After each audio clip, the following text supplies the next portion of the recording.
आप देख रहे हैं कंप्लीट हेल्दी टिप्स और मैं हूं आपका होस्ट शिविर सांठिया। आज दमे के हवाले से एक अहम किस्म की टिप्स आपके साथ शेयर करने लगा हूं। दमा गर्मियों में आम मसला है। अक्सर लोगों के साथ ये गर्मी के मौसम में गर्दो गुबार होने की वजह से, सर्दियों में ठंड की वजह से सांस की नालियों में इन्फेक्शन होता है, मसला होता है, एलर्जी होती है। तो अक्सर लोगों को ये मसला होता है। आज हम जो दमे के हवाले से आपके साथ टिप्स शेयर करने लगे हैं वो है नाग चन्नी।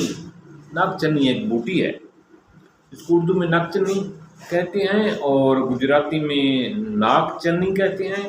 इसी तरह बंगाली भी में चटनी कहते हैं। मुख्तलिफ ज़बानों में इसका मुख्तलिफ नाम है। ये एक मशहूर बूटी है जो पूरे हिंदुस्तान और पाकिस्तान में पैदा होती है। दरियाओं और नदियों के किनारे के नज़दीक होती है ये, और इसकी शाखें होती हैं बारीक, और इसके पत्ते इस पर बहुत सारे होते हैं। इसकी अक़साम के हिसाब से ये दो किस्म की है, एक बड़े पत्तों वाली, एक छोटे पत्तों वाली। तो दरियाओं के किनारे, पानियों के नज़दीक आम तौर पर ये पैदा होती है। जब हम इसके ख़वास की बात करते हैं तो ये दिमाग के लिए सबसे ज़्यादा पैदा है, दिमाग को कवी करती है, और दिमाग के अमराज में ये बहुत ज़्यादा इस्तेमाल आती है। और इसको सूंघने से छींकें आती हैं जिससे दिमाग फ्रेश हो जाता है। नज़ले ज़ुकाम का बेहतरीन तोड़ है ये।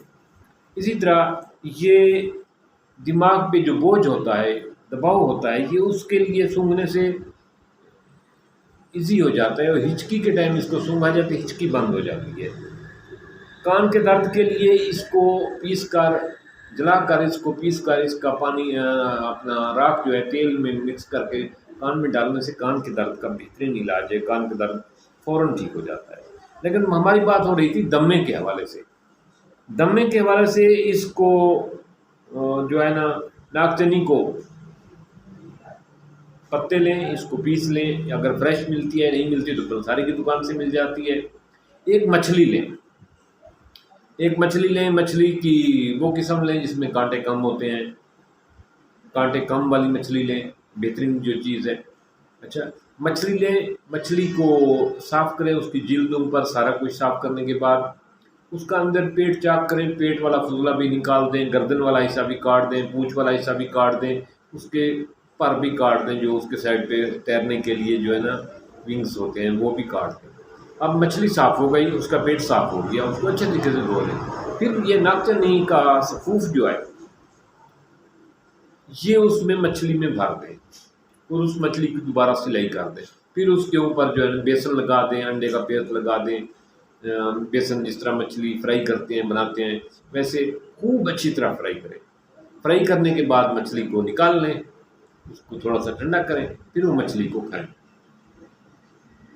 ये मछली जो आपने नागचनी का सफूफ, नागचनी के पत्ते, नागचनी पौधा जो है उसमें डाल के फ्राई किया है, तैयार किया है, ये बहुत कीमती चीज़ है। एक तो ये दमे का इलाज है, सांस की नालियों का इलाज है, खांसी, पुरानी से पुरानी खांसी का इलाज है, नज़ले ज़ुकाम का इलाज है। दूसरा, ये कमर दर्द का इलाज है, कमर दर्द के, जोड़ों के दर्द का बेहतरीन इलाज है। तीसरा, ये जिनसी ताकत का बेपनाह खजाना है। जिनसी ताकत का बेपनाह खजाना है। इसको आप खाएंगे तो आप एक दफ़ा जवान हो जाएंगे। और इसी तरह वो लोग जो मेहनत वाला काम करते हैं उनके लिए ये अनमोल तोहफा है। इसके इस्तेमाल से उनमें एक नई ताकत, नई जवानी, नया एक जो है ना जिसमें एक करंट सा पैदा होता है।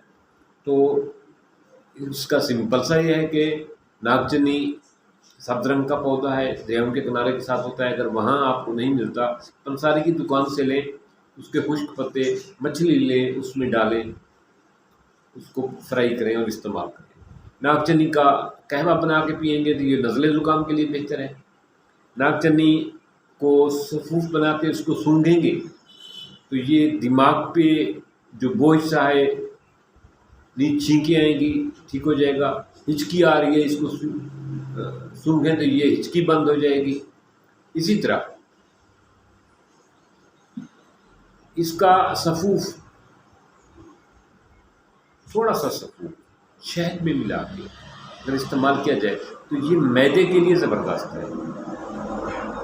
1 گرام سے 2 گرام تک 1 چمچ شہد میں ملا کے استعمال کیا جائے تو یہ معدے کے جملہ امراض کے لیے بہت مفید ہے۔ بھوک نہ لگنا، قبض، پیٹ کی خرابی، گیس بندش، اس کا بہترین علاج ہے۔ مجھے امید ہے کہ آج کی ہماری یہ ویڈیو آپ لوگوں کے لیے بہت مفید ہو اور اس کو آپ مچھلی فرائی کرتے ہوئے، مچھلی کھاتے ہوئے اس کو استعمال کریں۔ جوڑوں کے درد سے، گھٹنے کے درد سے، دمے سے، پرانی کھانسی اور نزلے زکام سے نجات پائیں اور اپنی جنسی طاقت کو بہترین بنائیں، کیونکہ انسان کی بقا کا تعلق جنسی عمل سے ہے۔ اس سے نئے بچے پیدا ہوتے ہیں، جس طرح ہمیں والدین نے جنسی عمل کے ذریعے پیدا کیا، یہ نسل در نسل یہ سلسلہ چلتا آ رہا ہے۔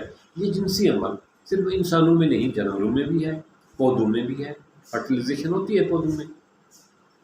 اس میں میری بات کو برا محسوس نہیں کرنا، بلکہ یہ ایک فطرتی عمل ہے، اس سے بھرپور فائدہ اٹھے اور اس غذا کو اپنا حصہ بنائیں۔